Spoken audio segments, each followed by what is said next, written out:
This is a Film Stories original podcast. Only Murders in the Building, Season 5. The hit Hulu original is back. The night Buster died, he was talking with this mobster. Was he killed in a hit? We need to go face to face with the mob. Get ready for a season Buongiorno, signore! Oh, this is how I die. you can't refuse. You're gonna save the day, like you always do, by being smart, sharp, and almost always by mistake. The Hulu original series, Only Murders in the Building, premieres September 9. Streaming on Hulu and Hulu on Disney Plus for bundle subscribers. Terms apply. New episodes Tuesdays. This podcast is supported by FX's English Teacher. Last year's critically acclaimed series returns to follow Evan, Gwen, and Marky as they vie for their students' divided attention. See why Cosmopolitan called its premiere season a masterclass of comedy, while Glamour raved it's the year's funniest and most heartwarming new comedy series. FX's English Teacher returns September 25th on FX. All episodes streaming on Hulu.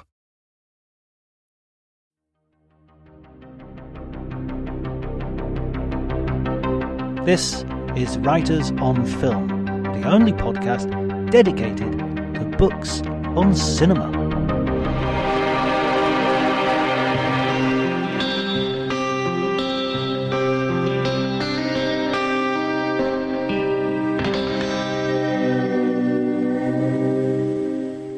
Hello everybody and welcome to Writers on Film. My name is John Bleasdale, I'm a writer and film critic, and today I'm delighted to welcome back Caroline Young. Hi, Caroline. Hi, John. Hi, thanks for having me again. It's a real pleasure. Listeners will remember that we had Caroline, I think it must have been like 2 years ago. I think it was 2022, so Right. that it's actually 3 years ago. Wow. Yeah. I can't believe I've been doing Writers on Film for that long. And we were talking about your book about hagsploitation movies. Can you remind me of the title of the book, please? Yes, it's called Crazy Old Ladies, the story of hag horror. And so, in a sense, your new book is kind of almost like a sequel, right? Single and Psycho, How Pop Culture Created the Unstable Single Woman. Yeah, it is. Yeah, it's kind of a sequel, actually, because it came from my thought. So when I was writing Crazy Old Ladies, obviously it focused on the 60s and 70s. But then I was thinking about more recent horror movies and how those themes are now sort of applicable to contemporary horrors. And I thought that was really interesting, why suddenly there's a resurgence in this idea of the kind of the grotesque hag, and films like Barbarian, like X. So it got me thinking about that, and also I thought about younger crazy women as well, and that's really where the idea came from. And like Fatal Attraction and The Hand That Rocks the Cradle, and all the films that I love that I didn't put in that book, but that I wanted to explore further. So it's sort of like all the films that you sort of go underneath your sort of cutoff age. You just think, right, now I can sort them. But it's interesting because there is an interesting bit in your book where the single lady can become the spinster, and so can then become like the Miss Havisham that you describe, the crazy old lady. Although it was a really interesting point that I think you say that Miss Havisham is, what, 40s, in her 40s? Yeah, she's supposed to be in her early 40s. So, yeah, this idea, I mean, that's always the case. It's like this idea of the kind of, the sort of, when we think of the kind of grotesque hag, we assume older, but often, she's in her 40s, so, which is kind of a bit depressing, but there we go. Bit rude. It is a bit rude. I mean, in both your books as well, you're really dealing with, I mean, the overarching theme is misogyny in cinema, I think I think that it's fair to say. Can you talk a little bit as well about how that theme relates specifically to Single and Psycho? Yeah, so well, firstly, when I was writing the book, it's not like I'm sort of chastising these films like, well, it's terrible, I mean, I enjoy watching these movies and I take it in the sense of fun, but it's also really interesting how they reflect society. And I think that kind of ingrained misogyny about how women who are single and women who don't have children are treated, and how they've always been treated. And, there's plenty of reasons for this, partly a sort of backlash against feminism, and also this idea of, like keeping women in their place. And then there's people, I suppose, who actually believe that it's a woman's duty to populate the world, and that's her role, and that's her only role. And I suppose all that messaging really comes out in pop culture. So in the 80s, there was this backlash against feminism, of the feminism of the 1970s. It was almost like, okay, that job's done, but now actually, what are the consequences of all these women like demanding their rights? Now it's, children being neglected, women not having babies, leaving it too late. There was all this kind of scaremongering, that there was a famous article that said that a woman over 40 was more likely to be killed in a terrorist attack than get married. And so it was like, I think it was a made up stat, but people actually took this on face value, and it kind of, people got really scared. And that was reflected in the films of that time, like Fatal Attraction and Someone to Watch Over Me, and all those kind of thrillers of the late 1980s.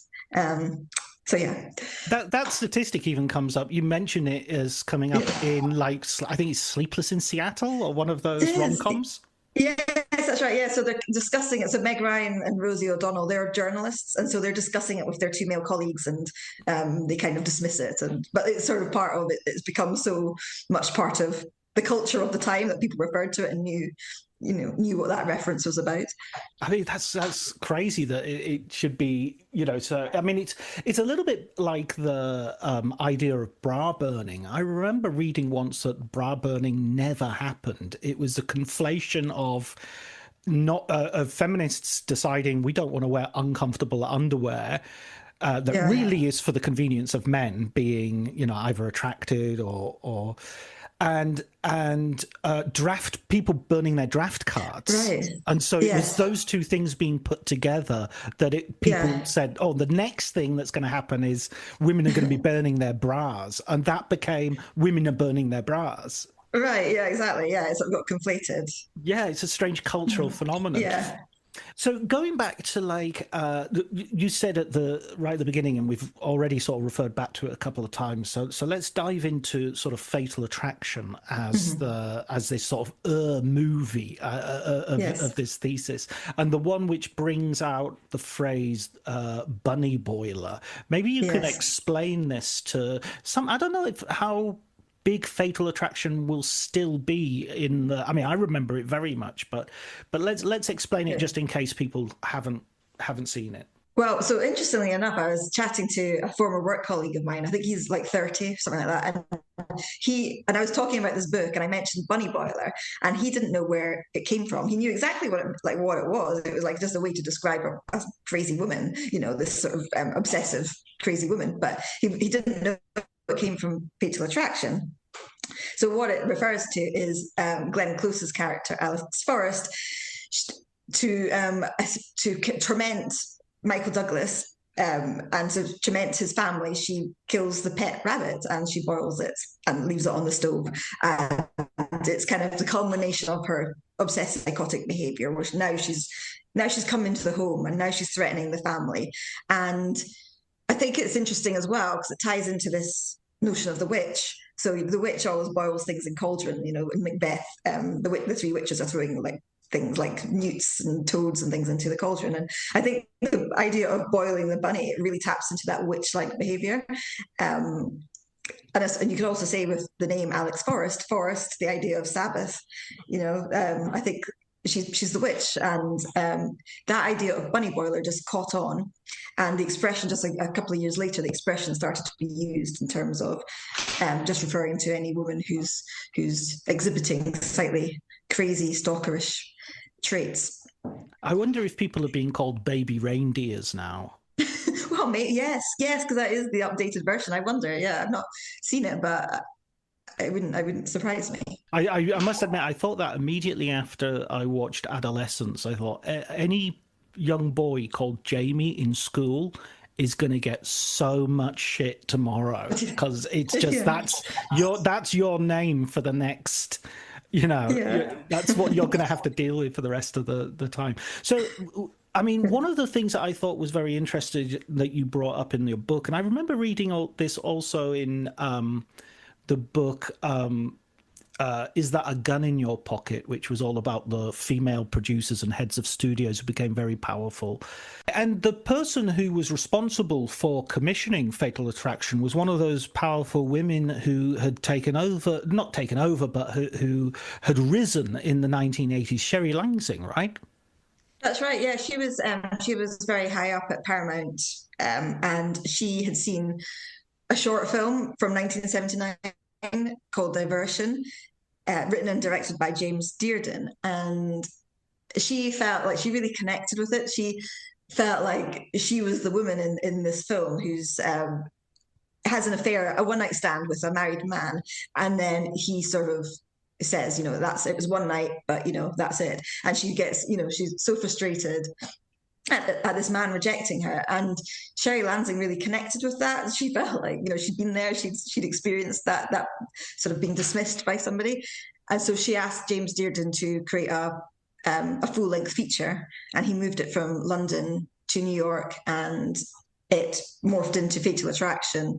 And as he was going, Paramount really wanted to make Alex much more evil in a way, and the wife more pure. So that all kind of evolved as well. Because if I remember rightly, in the original sort of script and even right through to like them filming the ending and things like that, you mentioned this in your book, there was more sense that the Michael Douglas character there was more of a he said, she said to it, that the Michael Douglas character was a bit of a shit, and Alex had more, you felt more empathy or sympathy for her than you did in the final film.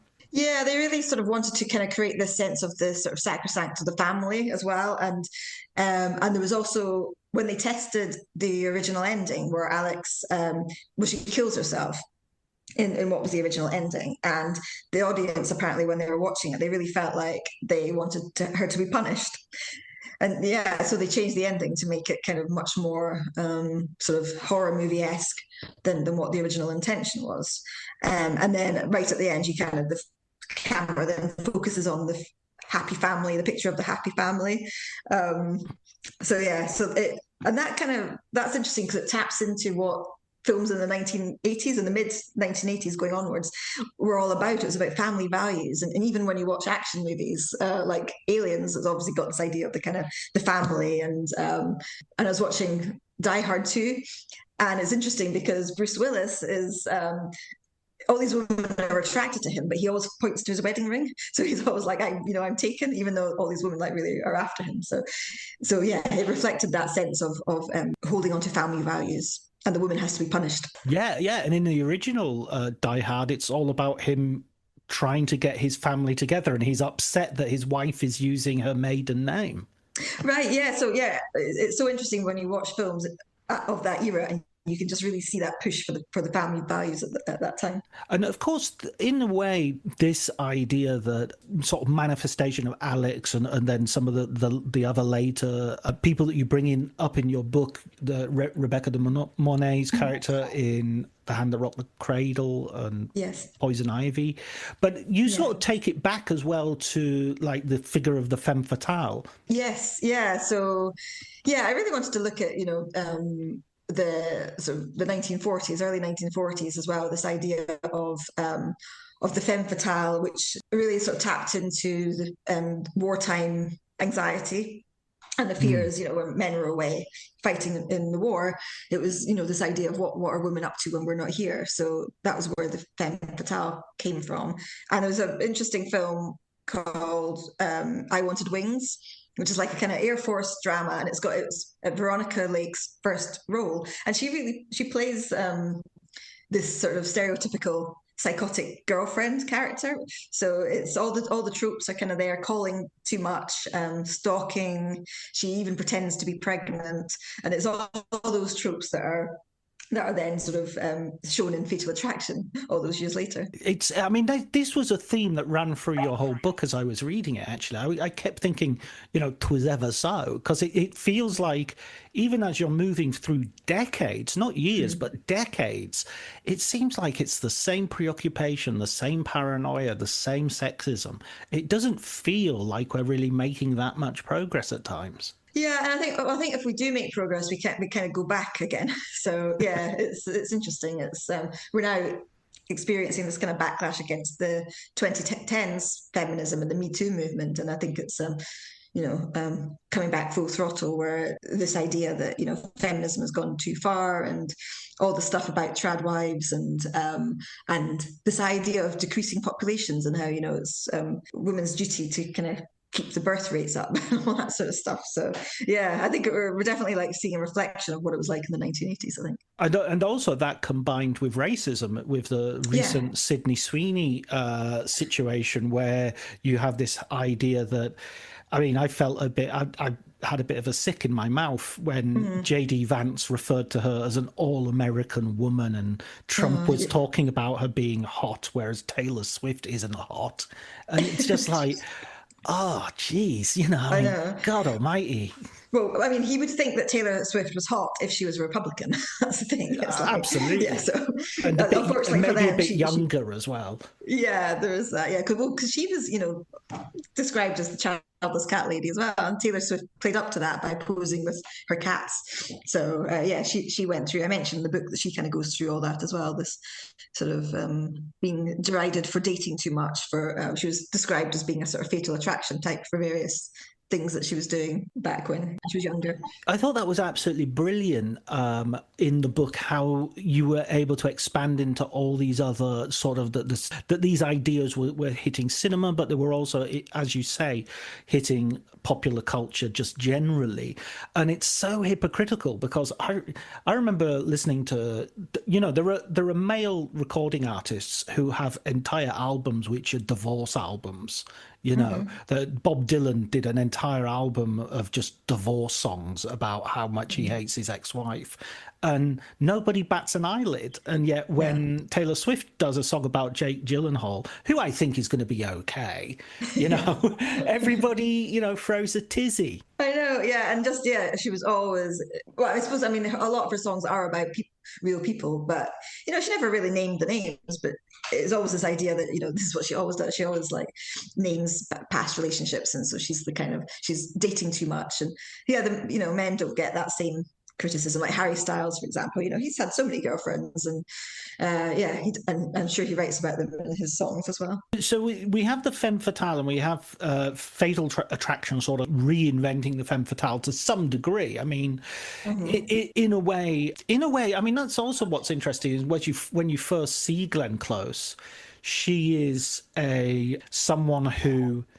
is kind of sexy. I mean, there is this attraction repulsion thing of like, we're having love in an elevator, as Aerosmith would sing, and then the next minute we're sort of fighting and killing each other. And so there's this sort of push and pull element to all of these films, right? Yeah, that's right. Yeah, and I think that's kind of, so she sort of starts off as this really in control, dominant woman. She's wearing this kind of glistening leather, and she's really compared to. She lives in the meatpacking district of New York, and there's all these carcasses strung up and everything, and she lives in this very sort of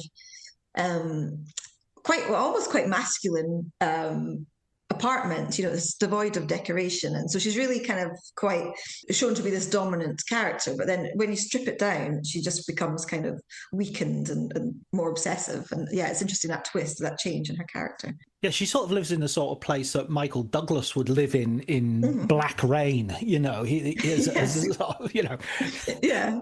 It's like a hipster bachelor pad kind of place.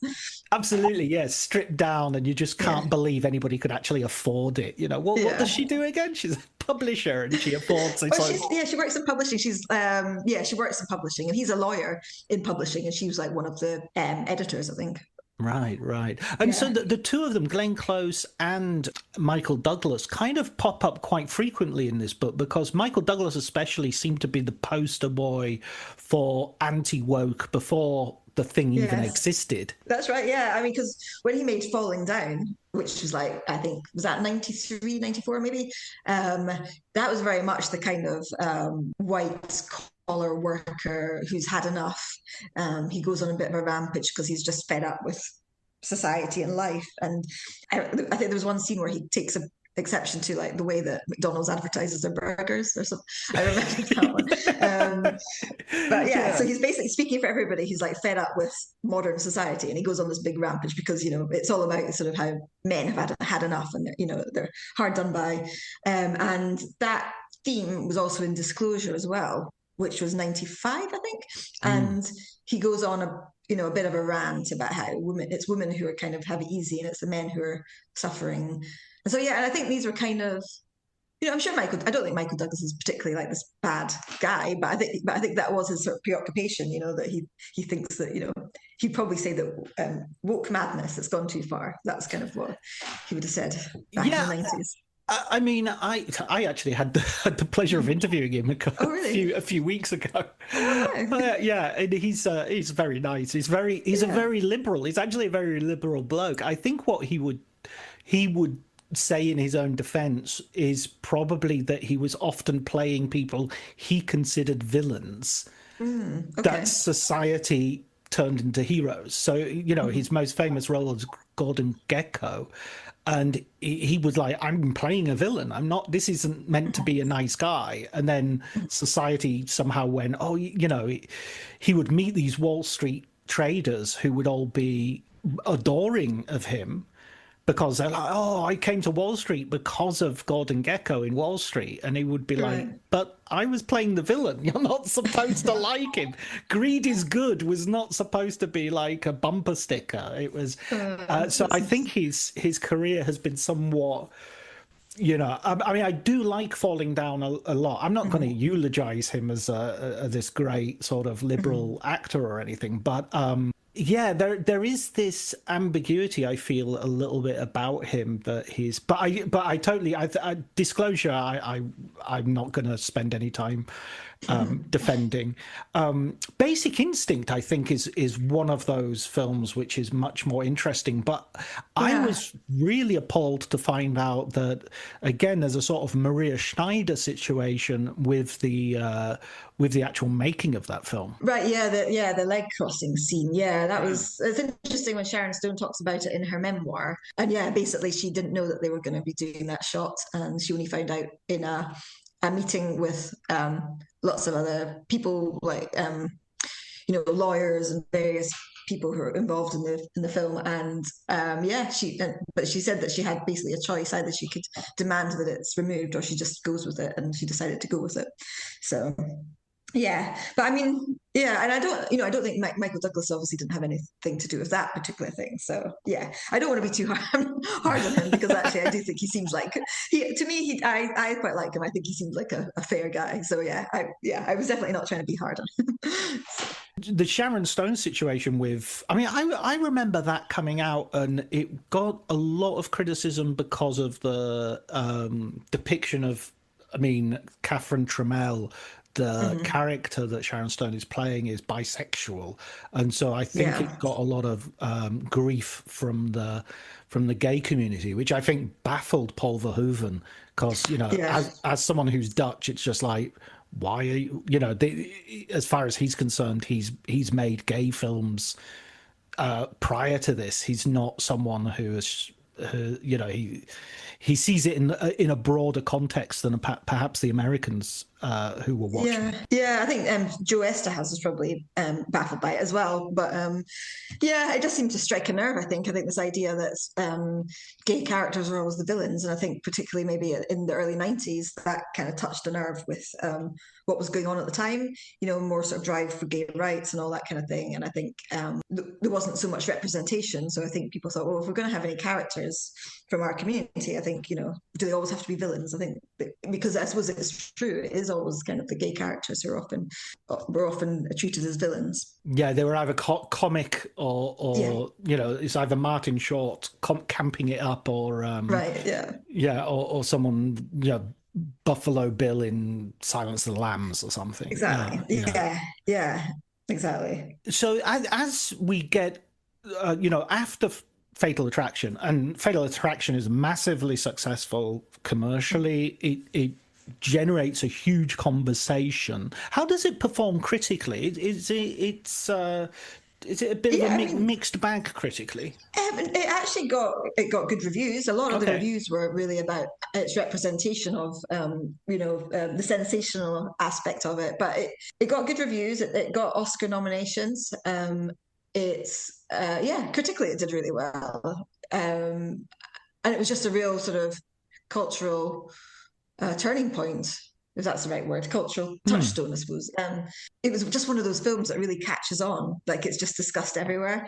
Saturday Night Live, it's there's always articles of the real life fatal attractions and people giving their stories about their own experiences. So yeah, it was just one of those films that really touched a nerve and everyone was talking about it. And like any film that does that, it sort of spurred lots of sort of copycat films or films of a similar ilk. You could almost say a sort of mini genre in itself, right? Yeah, absolutely. Yeah. So it took a couple of years, I think, but it was by the start of the 90s, there were all these films that were very similar.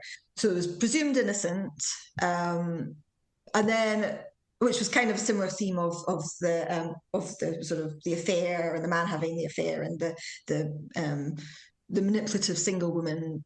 But then it's got quite an interesting twist.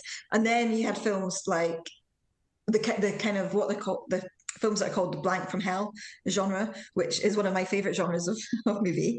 And it started with Sleeping with the Enemy, even though it doesn't really have the psychotic woman, it's got the psychotic husband. But it's interesting because that used that sort of jump scare at the end, and it's got similar sort of themes to it and similar set pieces as well. Yeah, it's almost like the blank from hell always. I mean, that thing of like they're dead, they're not dead, is like it kind of almost suggests that the blank from hell or the single woman or the psycho, whatever, it has a supernatural element to it, because it's kind of like the Carrie effect of spoiler for Carrie, but something happens at the end that suggests Carrie might not be dead. Right. Yeah. So yeah, there's definitely that supernatural element of you think that they're dead, but they're not. They always come back for a second go, which is now a complete cliche. And I think they thought it was a cliche back then as well, back in like 1992, where they were all doing it.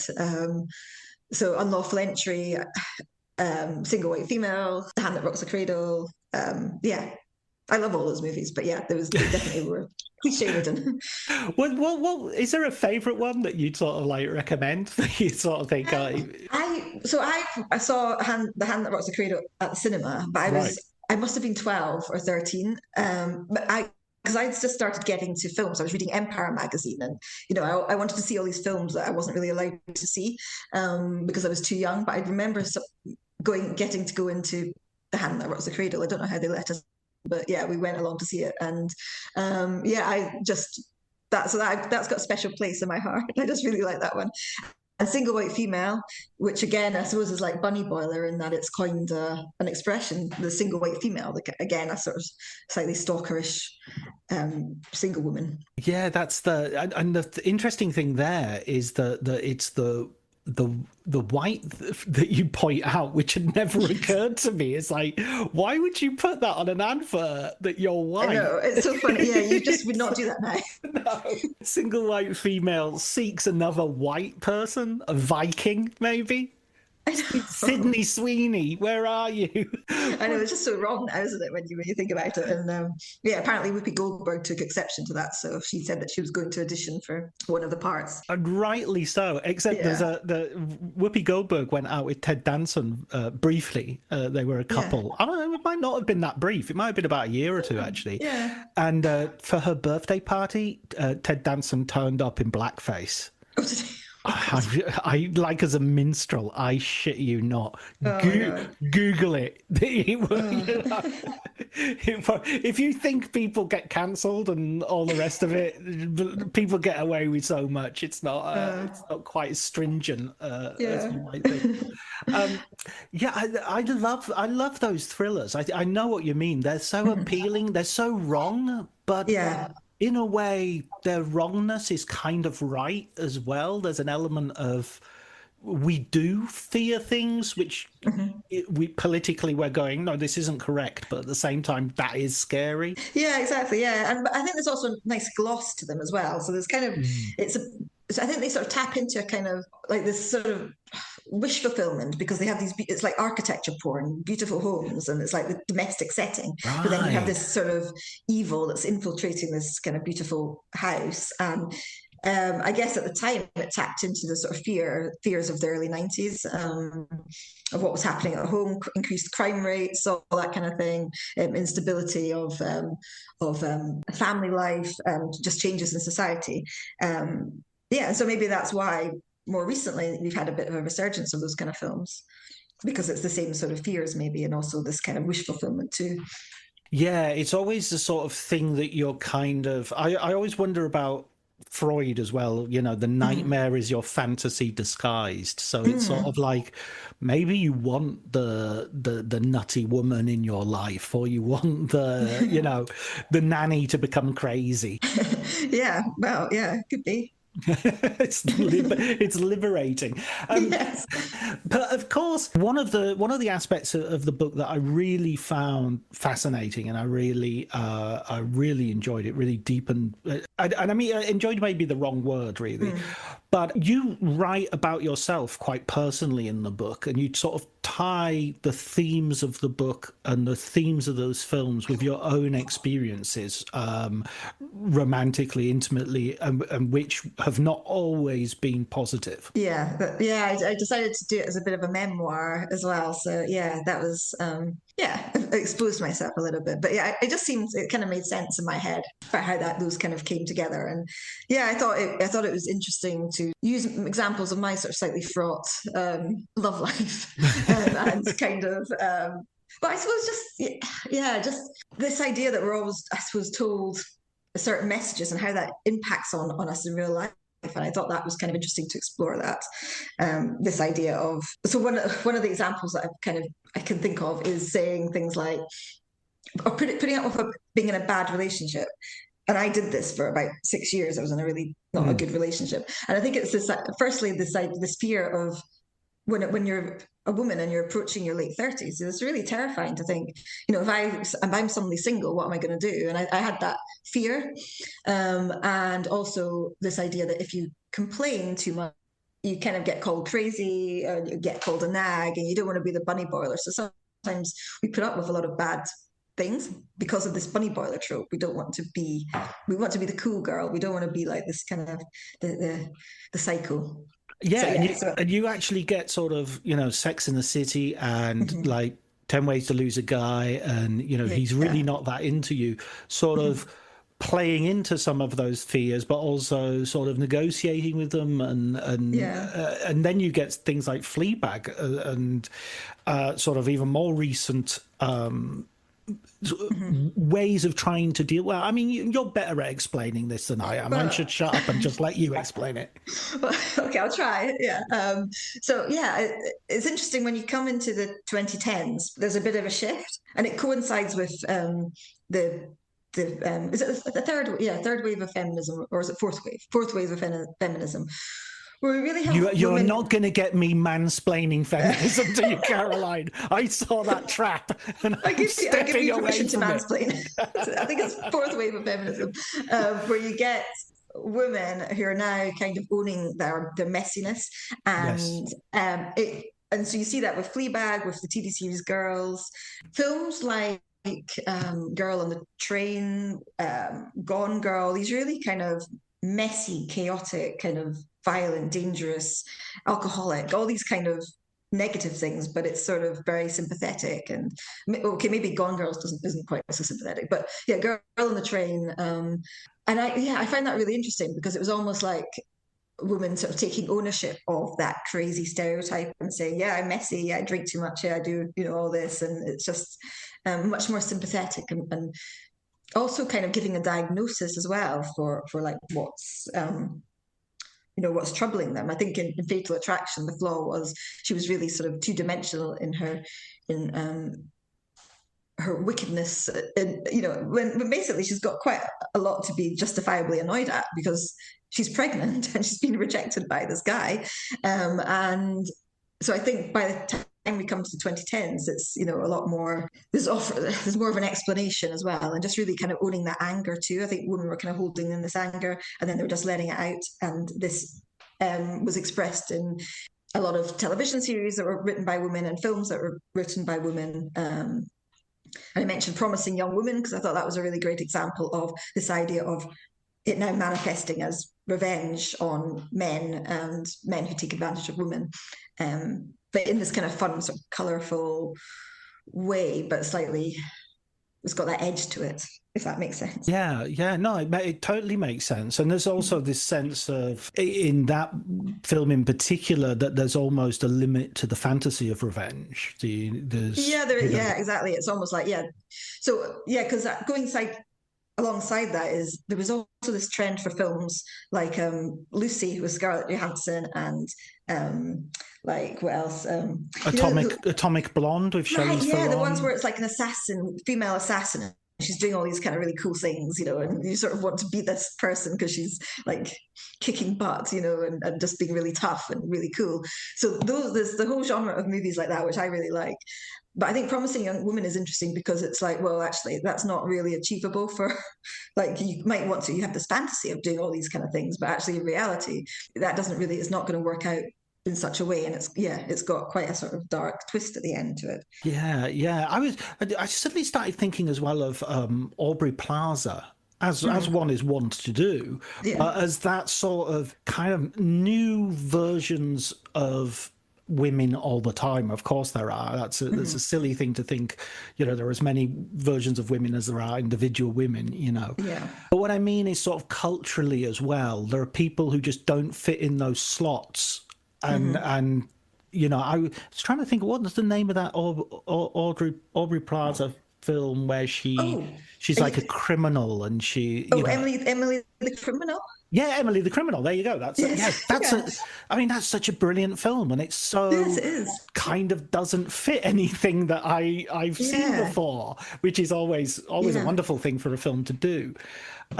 She's even very good in Megalopolis, which, my God, that's not an easy thing to... Oh, I've not seen that. Ingrid Goes West. That's another fascinating one. So it's like the kind of this woman who we're seeing it from her point of view, where she's being a stalker and she's just doing these really kind of creepy things, but it's all coming from her point of view, and so we feel sympathy for her and we get this understanding of why she's doing these things. And you sort of get it as well to some extent with Elizabeth Moss throughout actually quite a few of her roles, both in television and in film. There's those brilliant films she did with Alex Ross Perry, Queen of Earth. But there's also in her TV series appearance, obviously Handmaid's Tale, but even in Mad Men, I think Mad Men, we think Don Draper is the star, but actually by the end of the series, we're really watching Peggy, Elizabeth Moss's character. And she gets, and in the first series, she gets really kind of treated badly by the guy. Can't remember his name. Pete. Is it Pete? Yeah.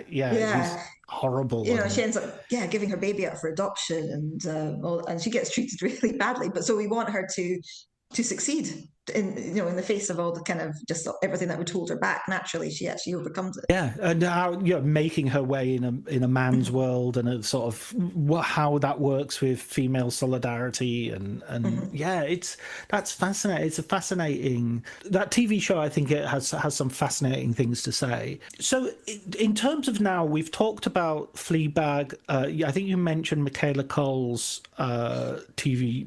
I Will Destroy You. That's right, yes. Tell us a little bit about that show, and because that feels like that's almost on the leading edge of where we're going now. So I mentioned that one. So I remember that was during lockdown that came out, and I just thought it was just amazing. But it again taps into this kind of woman who she's a writer, and she goes out on a night out, and then she gets somebody puts something in her drink and she's raped when she's unconscious, and she's piecing it all together. But because of this trauma, she becomes really sort of slightly unstable as well, and it's about how she overcomes that.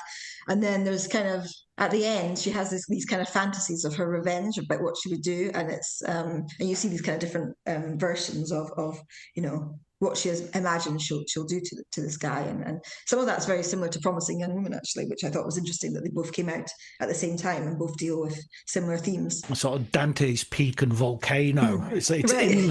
Something's in the water. No, that's a trivial comparison. I apologize. Yeah, no, but yeah, that's it. Turning back just a little bit, because I don't want to shortchange as well the sense that you approach this as a sort of memoir. I think that's really interesting from the point of view that it sort of de-abstracts the arguments that you're making, because you're saying this has real world, how we talk and think and imagine relationships and just being in the world has a real impact. I remember reading, I think it might have been, I'm not sure if it was Dorothy Park or Patricia Highsmith or so, but it was someone, a really good woman writer, wrote this piece about how she wanted just to go to a bar and chat with the guys and not have to worry about sex being in the way all the time. Oh, interesting. Yeah. And just living without having to think about, And I remember one of my female friends, I was telling her about having a situation where when I lived in Liverpool, I had a nasty habit of getting mugged on a relatively regular basis, and it just had an effect of sort of making me a little bit scared of going out. Yeah, that's understandable. Yeah, quite understandable. As a friend of mine said, I had a very slappable face at the time, which was harsh but fair. And I would say, I found myself plotting where I would go, the route and where it would take me past and things like that. And my friend said, "Oh, welcome to being a woman." And I thought, yes,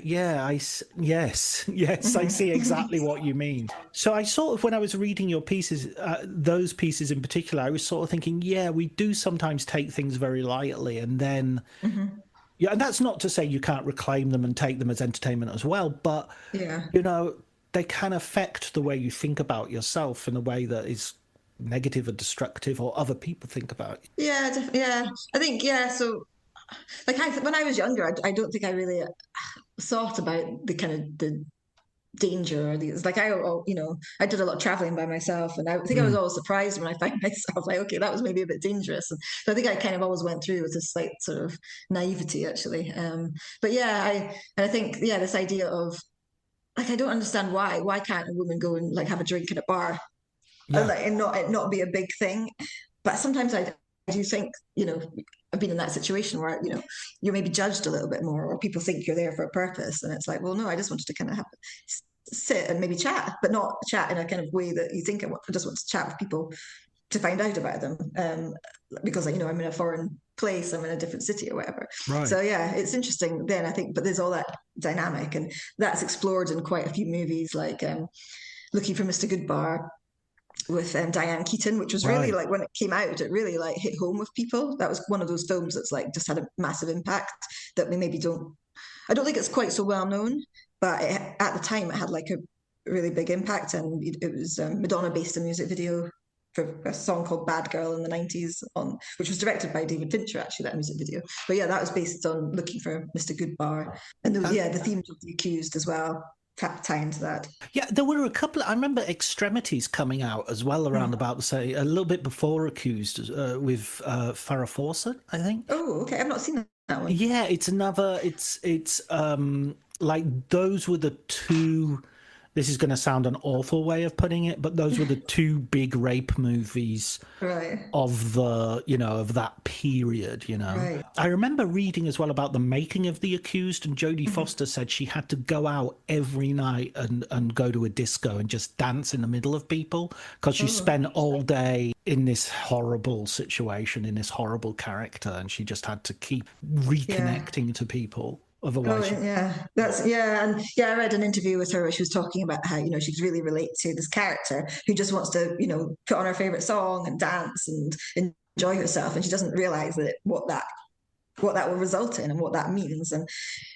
because she's got that naivety as well, I think. And that it was interesting when I was researching and I was looking back at articles, and it's just articles of the time, and it's interesting what reporters, how they report on rape at the time, and that idea of, well, what was she wearing, or what did she do, and the blame that's put there, and that was really like something that was how people discussed it back then. And I can remember those conversations when I was like in my when I was about 12, 13. I can remember those kind of conversations in the papers, or just hearing them. When I came to Italy in 1999, there was a controversy in the newspaper because, and to give the Italian system credit where it's due, it was a controversy. It wasn't like this was something that was being accepted by everybody. But a judge had pronounced that a woman couldn't be raped if she was wearing jeans, because she'd have to help the man. She'd have to somehow take off the jeans, and that would show consent. And it was just like, I mean, it was hugely controversial, and that's why I remember it. But that a judge could feel that was something they could say out loud in a court of law and base their judgment on it was also indicative of how things were still then very bad. And as you said earlier, I think nowadays, and I think you bring this up in the book as well, the tradwife genre or phenomenon, or I'm not even sure what you would want to call it, seems to be yet another backlash. Yeah, I guess what you'd call it maybe a internet subculture, or a social media subculture, maybe. I don't know, I guess that's what you call it. But this idea of the promotion of the trad wife, which is one of those ones which is kind of the women who are really successful on Instagram, like this woman called Ballerina Farm, and there's another one on TikTok, can't remember her name, but she does like these kind of, makes these ridiculous, like she makes her own cheese, for example, or like she makes her toast, she's got to make a toastie for her kids, so she bakes the bread and makes her own cheese for it. Like from her body? There you go. There's another inappropriate comment. I apologize. No, obviously from milk. That's from milk. Yes. Yeah. Cow or goat's milk, I'm assuming. Yeah. Yes, I assume so. But they, that's obviously their job. So that, they probably spend a lot of time making those videos and doing that. So they're actually working. So this idea that they're not working, that they're just devoting themselves to their family, is not quite true. So yeah. The internet not being quite true. This is a bombshell that you've just exploded. No, absolutely. No, I think that's. I mean, I think this is the big question I got reading your book, or the question that it not of the book, but that it provokes in me is, if there are going to be these backlashes all the time, if feminism is always going to be going too far, no matter how far it goes, isn't it just worth being as progressive and as radical as possible? Because you're never going to please this part of society which is always going to be reactionary no matter what you do. Yeah, I mean, that would be sort of ideal, I suppose, wouldn't it? I mean, it'd be nice if we could all sort of meet in the middle, but I guess everything just kind of, there's always this ebb and flow, and it's like the sort of two sides always trying to sort of find dominance. You push in one direction and the other direction pushes back, and it's a shame we can't just sort of meet in the middle somewhere. But I don't know. I mean, I think meeting in the middle has got us where we are today, which is the Overton window, including Nazis, and that's not right. You know what I mean? It's like. Yeah. But some people are never going to want to be progressive because they think it's a weakness, or they think that it's not to their advantage, and and a lot of it's obviously driven by ulterior motives. And well, as they seem to be so damned keen on going to Mars, I suggest we allow them the liberty to do that, and we'll stay behind on Earth and see if we can fix the mess they created. Definitely. Yeah, I know, it just gets very depressing.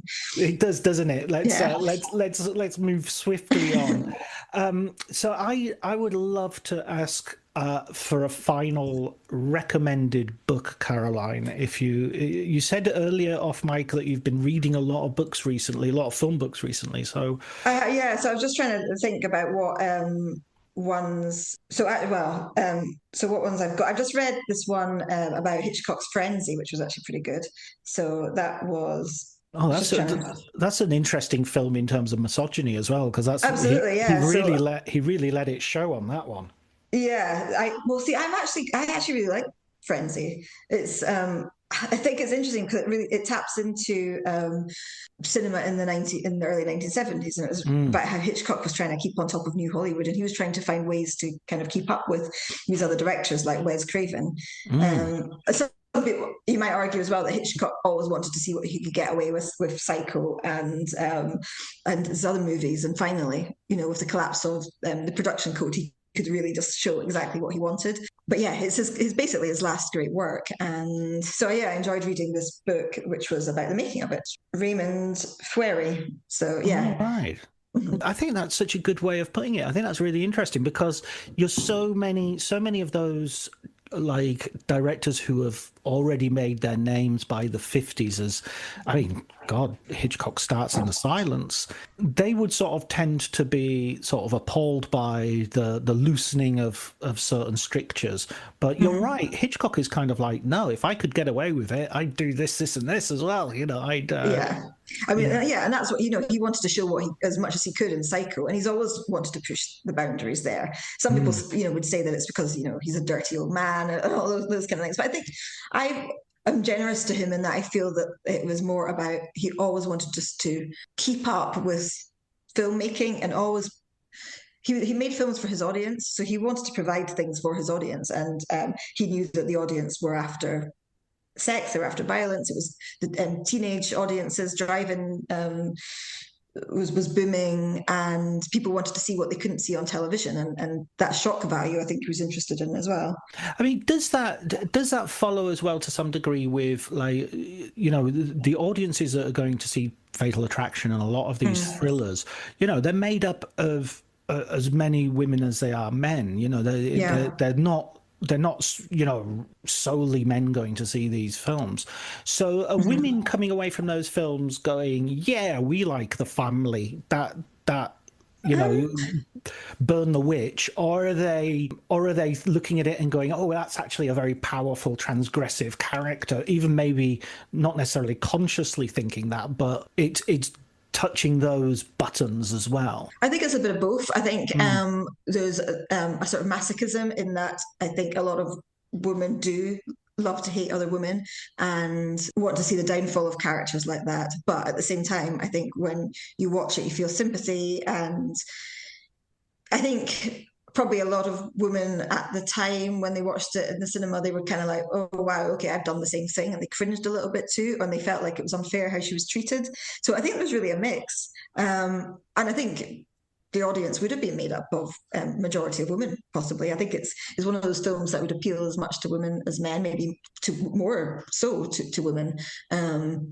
And that's something that Hitchcock actually always said, that he always believed that it was women who made the decisions on what to go and see in the cinema. So even if it was like a date situation, it was the women who would sort of make the choice of what film to go and see. So he often said that he made films to appeal to women. And I think Fatal Attraction is one of those films that's kind of, I would say, appeals to women, even though it's got this kind of negative portrayal. I think it's still something quite sort of delicious about watching it as well. Yeah, no, absolutely. And, Adrian Lyne is one of those guilty pleasures, isn't he? I mean, he's a definition of guilty pleasure, sort of like slick and steamy. I loved what you said about him having this sort of filming this kind of British dream of what New York must be like rather than actually New York. I think so, yeah, because I read this interview with Ridley Scott where he was talking about Thelma and Louise, and he said that Thelma and Louise is so like, just really captures Americana. And so that's coming from this kind of British eye. He's capturing all these little things that maybe an American wouldn't necessarily think about, but which you kind of romanticize. And I think Adrian Lyne does the same thing with New York. He captures all these things that make it an exciting city. And that's why I also like Fatal Attraction, because it's really like a kind of time capsule of New York in the 1980s, and those publisher parties and smoking in bars and just this kind of glitz to it. Smoking is crazy in the 80s. Like Gremlins, they're smoking in a children's film. It's like crazy. Oh, I know, it's crazy. Absolutely nuts. And so, what's your next project, Caroline? You've finished this book, which is published I think in September. So I'm not sure when this will come out, but in the UK it's published in September. It's already been published in the United States. What's your next project? So I have a Hitchcock book that should be out next year. Kind of looking at costumes in Hitchcock films. So that's the next one. And I've got a few ideas for other books that I'm just going to take my time to work on, I think. So percolating. Yes, exactly. I always have lots of ideas, but I've just got to try and sort of work out how to put them together. Absolutely brilliant. Well, you have to. An open invitation is on the table for whenever you wish to come and talk to us about them. Thank you very much. It's been great to chat with you.